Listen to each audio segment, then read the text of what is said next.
Welcome back to another technical deep dive here in the debug zone.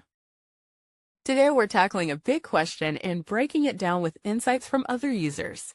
Hopefully this clears up some misconceptions and helps you get the answer you need. So buckle up, stay a little curious, and let's jump right in.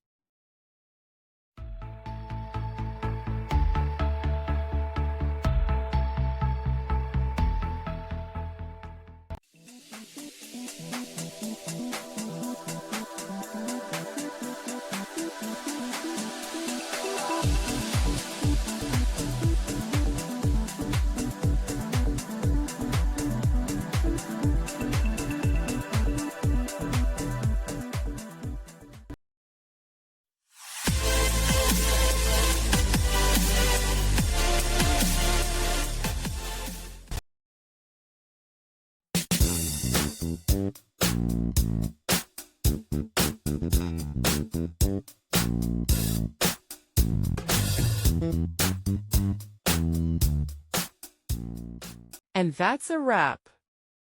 I hope you found the answer you were looking for. If you did, take a second to hit that subscribe button. It really helps out.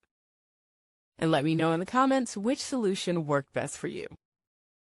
See you next time in the debug zone.